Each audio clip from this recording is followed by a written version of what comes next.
200 metres off the coast of Nova Scotia, Canada, sits a small 140-acre island. From above, this island seems unassuming, but is home to a mystery regarding what may be buried beneath its surface, which has intrigued many over the last 2 centuries. But what exactly has drawn these people to this island? Hello, and welcome to FactSam, and this is Mysteries of History. In this episode, we explore the Oak Island Money Pit. Let us begin. The first published account of the island comes from 1856, but included stories dating from the late 1700s. In 1795, one of the island's first settlers, a teenager called Daniel McGinnis, discovered a small depression in the ground in a clearing in the woods. He also noticed a block and tackle hanging from a tree branch over the hole, indicating it may have been man-made. Daniel later returned with 2 friends, John Smith and Anthony Vaughan, and the 3 began to excavate. Just 2 feet below the surface, they discovered a layer of flagstone, which, when removed, uncovered evidence a hole had been dug previously. Continuing to dig down, following this path, they discovered pickaxe impressions along the wall of the tunnel, whilst the soil they were digging was loose, giving them more reason to believe someone had been there before. At 10 feet, they discovered a wooden platform made of oak, and then another at 20 feet. At around 25 feet, the boys stopped with the hope of returning at a later date. When Simon Linds visited the pit in the early 1800s, he was so intrigued by the story that he enlisted the help of a few other men, and they formed the Onslow Company, with the sole purpose of discovering and claiming what lay at the bottom of the pit. They fully began their efforts in the summer of 1804.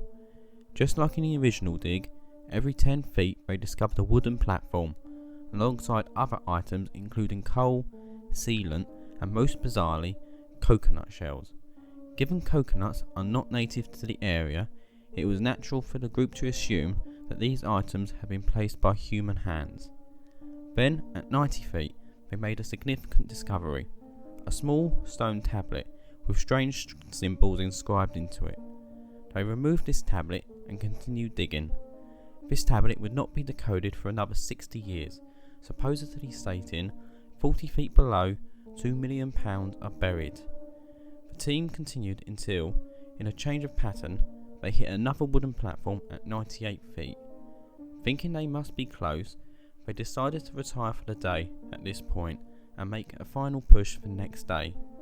But upon returning the next morning, they found the pit had filled with around 60 feet of water, and attempts to bow the water proved unsuccessful. Despite this setback, they made 2 more attempts. In autumn 1804, they enlisted a Mr. Carl Mosher, who owned a mechanical pump, to help clear the tunnel. They cleared the water down to 90 feet, when the pump ceased functioning and the pit gradually refilled. They again returned in 1805 and began digging another shaft parallel to the original pit, in hopes of digging around what they thought could be a water trap. However, at just 12 feet, this pit also began to fill with water, and the Onslow Company gave up all hope of retrieving the treasure. There were no more attempts made until 1849, when the Truro Company, formed by one of the original diggers, Anthony Vaughan, made an attempt to reach the treasure. At around 83 feet, they ran into the same problem. Being more prepared, they lowered an auger into the pit in order to drill beneath the water. Despite reaching 114 feet, they made no significant discovery and left the pit for the winter. Returning the next year, they tried a similar tactic to the Onslow Company by digging a tunnel parallel to the original. Just like before, this filled with water, but this time they made observations. The water was salty and rose and fell with the tide, meaning it had to be coming from the sea. Investigating, they discovered a portion of the southern coast was man-made. After attempts to dam this and block the feeder tunnels they had subsequently discovered failed, they gave up hope of retrieving any treasure. The next attempt was made in 1861 by the Oak Island Association. This expedition started fairly well, with the main tunnel dug to 88 feet and 2 parallel tunnels at 118 and 120 feet, With the 118-foot tunnel just 1 foot from where they believed the main chamber to be, the shaft flooded. After 3 days of trying to clear the water with a pump engine, they moved their attentions to the other shaft. Again, just feet away, it flooded. A team of surveyors was sent down to discover the source of the flooding, but whilst they were inside, more water came pouring in. This time, the timbers supporting the sides gave way, leading to anything below 30 feet to collapse, including the bottom of the pit. They then tried to use a cast iron pump and steam engine to drain the pit. In autumn 1861, this would lead to the first fatality, when a boiler exploded and fatally scalded one of the operators. It would not be the last time a life was lost trying to reach the bottom. The group continued their attempts until money ran out a few years later. Several more attempts were made between 1893 and 1936. One group poured dye into a shaft in order to attempt to discover the entry point, only to discover that there were at least 3. Many attempts to block these flood tunnels were made, including building a dam, using dynamite, and using a crane with an excavation bucket, all to no avail. To make matters worse, there were now so many different shafts from previous digs that many could not find the original, and teams would always run out of money before any treasure could be found. One more death occurred during these digs, when in 1896, Maynard Kaiser was being hoisted to the surface after working in one of the shafts. The ascension rope carrying him slipped from its pulley, sending him back down to his death. In 1959, control of the pit was given to former daredevil Robert Restall. For 5 years, between 1960 and 1965, he and his family dedicated their lives to the pit. But on 17th of August 1965, tragedy struck.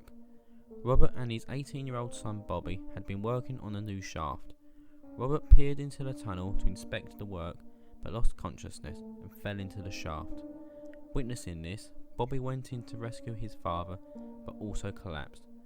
Carl Gracer, Cyril Hiltz, and Andy DeMont also tried to help, but also collapsed. Edward White, a fireman who was visiting the island, suspected carbon monoxide poisoning. He tied a rope around his waist and went down into the pit, but was only able to save Andy DeMont. These 4 deaths brought the total number of lives lost trying to reach the treasure to 6. Operations of the island then passed to Robert Dunfield. He tried using modern excavation equipment, bringing in 2 bulldozers, and cleared 12 feet from the surface of the pit, placing the removed dirt over Smith's Cove in an attempt to block the feeder tunnels. He also had a causeway built to connect the island to the mainland, enabling him to bring a 70-ton digging crane. Despite digging down to 140 feet, they still found no evidence of the treasure, and by April 1966, Dunfield left the project due to increasing costs. Triton Alliance took over the operations in 1970. Their expeditions found evidence of human activity prior to the original dig. Out of the many holes they dug, borehole 10X appeared to be the most promising, but this still provided no treasure. Multiple legal battles eventually forced them to abandon their hut in the 90s. The Oak Island Treasure Act, which was aimed at discouraging people from exploiting cultural resources for any commercial gain, came in force in 2011. Most recently, Rick and Marty Lagina have been working on the pit, documenting their efforts in a show for the History Channel. Ever since its discovery, there have been a number of theories circulating about what may lay at the bottom of the pit. The earliest and most common theory is that a pirate buried their treasure on the island. This theory dates back as early as the first discovery of the pit in 1795. Daniel McGinnis himself believed it to be the site where Captain Kidd had buried his fortune just before he was captured. There is no solid evidence to support this though, merely the fantasies of a group of young men. Others believe that the notorious Blackbeard was responsible. The only evidence to support this is a supposed quote from the pirate himself that he had buried his treasure where none but Satan and myself can find it. There is no evidence of Blackbeard ever being in the area or even saying this. It is also unlikely pirates would waste time with such a complex and timely method of burying their treasure. Other treasure-related theories involve the jewels of Mary Antoinette, evidence Sir Francis Bacon actually wrote the works of Shakespeare, artifacts belonging to the Freemasons, and even the final resting place for the Holy Grail or the Ark of the Covenant. The clearing in the forest, which was found in 1795, rules out some of the older theories, whilst the jewels of Mary Antoinette would have been too recent for nobody nearby to have noticed the activity on the island. The final theory is that the pit was caused by natural phenomena such as a sinkhole, with no treasure at all. Believers of this theory state that the wooden platforms every 10 feet can be explained as normal debris which accumulates in sinkholes, and account for the softer dirt. Many of the human-related artifacts, such as the stone and pieces of porcelain found, are also explained in the same way. So what do you think? Natural phenomena or buried treasure? Leave a comment and get a discussion going. Thank you so much for watching. If you have enjoyed this video, it would be greatly appreciated if you could leave a like and share. If you would like to see more, then please subscribe. I also have a Patreon, where you can help support this channel in return for a variety of rewards, including early access to videos and the opportunity to help choose topics for future videos. The link can be found in the description below. Until next time, I've been Fact Sam, and I hope to see you again soon.